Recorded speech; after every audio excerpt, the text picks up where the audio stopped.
Alright, welcome back everybody.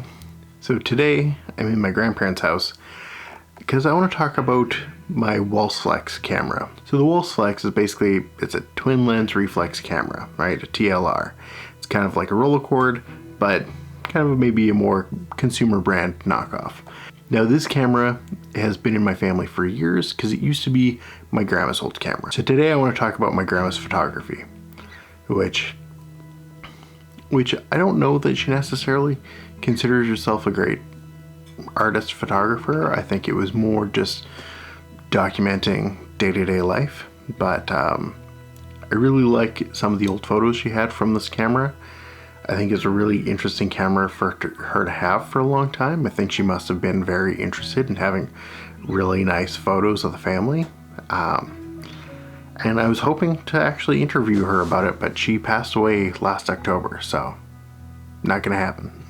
I also didn't know that it was her camera until, maybe September or August, so just before she passed away.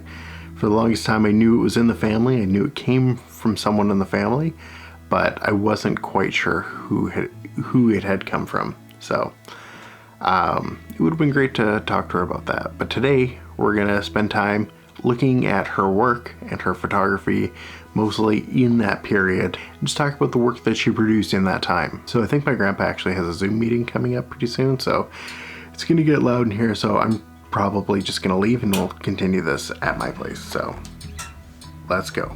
Say hi to my grandpa, and then we'll go. Do you have a favorite old camera? A favorite? Yeah. No, I wouldn't know. Whatever works. I'm not sufficiently sophisticated for the thing.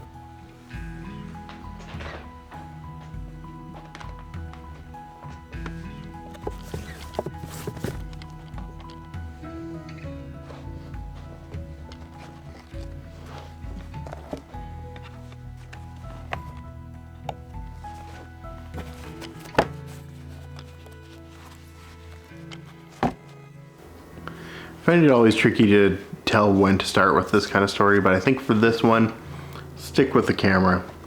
Let's talk about the history of this camera in particular. My grandma, Monica Schubert, bought this camera probably in the late 50s. Maybe she even bought it used in the 60s. Maybe it was even a gift. I don't know. So that's kind of a mystery, is like how she acquired this camera. So it's a really nice camera. It came with like a leather case and strap, which I kind of have put away for their own protection. I'm worried that that's something that I would wreck if I was to keep it included all the time. But it's a beautiful piece, and she used it for probably about 10 years from what I figured out from the photos. And then at some point that usage kind of fades away, and you can see the images are like, they've got a nice character to them, right? There's like a softness to it. That's not necessarily because the camera's not sharp, but it has a really nice bokeh to this lens. And I know my grandma would not have been, she wouldn't have been stressed about the technical details of this camera. She would have just been focused on taking pictures. But what I find really fascinating is that this camera doesn't have a light meter. Right, there's no way to tell your exposure, which either means that they had an external light meter, which was like, it's just been lost to time now, or, my grandma was doing something like the Sunny 16 rule to get her exposures, which I kind of feel like might have been the case. Or at least I think she may have been like, apertures wide open when you're inside and closed down when you're outside. It was probably something really simple like that. But what's fascinating is that none of the photos that survived, like in the prints that got put into the album,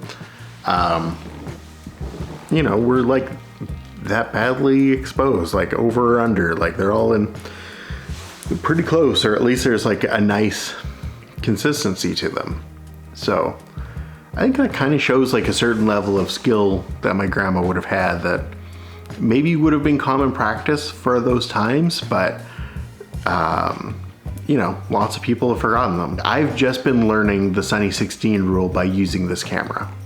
So, and it doesn't take much to get that sense, and it's not really that complicated of a process.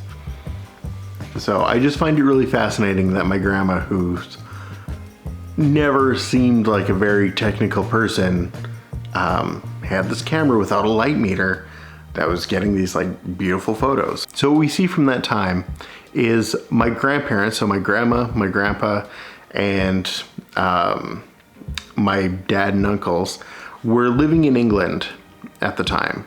You know, they had 3 little boys, and then in that time, you know, the 4th boy came, my youngest uncle, and you know, like his birth and his like young childhood is all documented through this time with this camera. Now, my grandparents are originally German Jews from Berlin. They grew up there as children, and then in the war, to escape the Holocaust, they essentially had to go into different routes, right? So my grandpa went down to Palestine, my grandma went up to England. They eventually met after the formation of Israel, and they, you know, they had their kids there, moved to Liverpool, and this is where we catch up to them. So they're living in Liverpool. They're having this really nice, simple, middle-class lifestyle. We can see that with the friends that they're visiting. We can see that in the activities that the family's doing, right? So there's very simple, nice, quiet, middle-class life. And then at a certain point, we start to see the transition from England to Canada. And this is about the time where my grandpa got his job in Saskatchewan, which moved the family to where I live now. And so what's really fascinating is we get to see their arrival in Montreal. They go to the Montreal Expo in '68, I think. And then they ride the Via Rail trains and are actually in those, you know, open glass train cars that are still around now. I rode with my family in one a few years ago, which I filmed, and I've been thinking about doing that video, and I really should, because it was a crazy trip. And so we see them transition from, you know, their life in Europe to their life in Canada. And you know, first winters, we see tobogganing. So what I noticed from this photography is that there is like a documentation of life, right? And like documentation of a time period, and seeing how, you know, these people lived their lives in a specific time. We get to see what life in the 60s was like in a way that is, you know, kind of very different from what a lot of more famous photography of that time period looks like, right? Like this lifestyle, or their life in the 60s, doesn't look that much different than my lifestyle now. Like there's obviously a few differences, right? There's no internet or cell phones, whatnot, but generally a lot hasn't changed, right? It's still family getting together. It's still kids going out and playing. They don't dress that much differently than we dress now. I'm a big fan of like personal photography. I love going through people's photo albums. Especially the more I know these people, or the more you know people and are able to see their past. I love to see people's photography of, you know, really mundane places from a long time ago, right? Like, so even the city I live in, like seeing pictures from 10, 20, 30, 50 years ago is really fascinating, because the more you know a place, to see how things have changed can always be like surprising. And it's really interesting to see what is consistent, what has changed, what hasn't. I always really like that sort of thing. And so in some ways, a lot of this photography is very simple and banal, right? It's just like, it's just some lady taking photos of her kids. As much as my grandparents never really thought of themselves as being, you know, really technical people, really into photography, they always had a big collection of cameras. My grandpa always had like a Super 8, always had a video camera. He always had something that he was playing with, which is part of where I get my interest in it, because there was always one around to play with. So whenever I would go over there, you know, we would make home movies and do that sort of thing, and it was always really fun. there's a lot that I really cringe about now. But so my grandma used this camera up until I think the 70s, at which point I think it just ended up in a closet somewhere, ended up in storage. It moved around with them for years.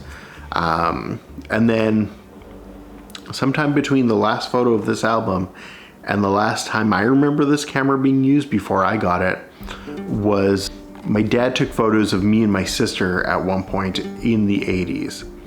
And I'm not even sure where those photos are or if they still exist. I'd love to see them. But then it kind of, at some point between then and when I got it, the focus screen smashed. And it was just an ornament for years until a couple years ago when I got it from my dad, and then I got the focus screen fixed, and I've been using it pretty regularly. And in this time that I've been using it, it's this is a camera that has not been maintained in years, like decades.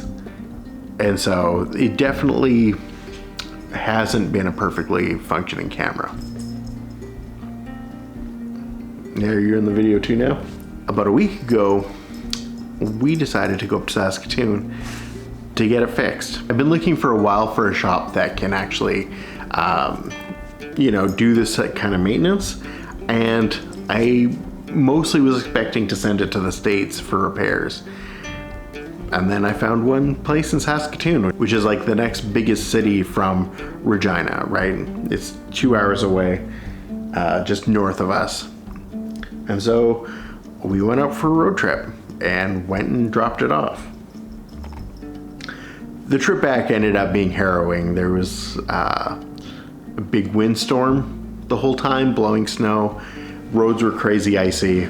It took us twice as long to drive back as it normally does. It normally takes about 2.5 hours. We did it in 5 because the roads were just ice and there was no visibility. And it was scary.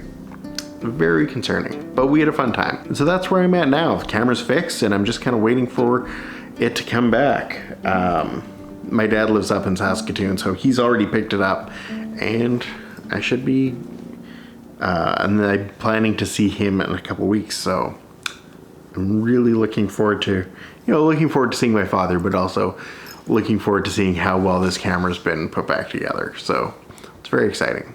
Anyways, if you found this history of this one specific camera interesting, you can hit that like button.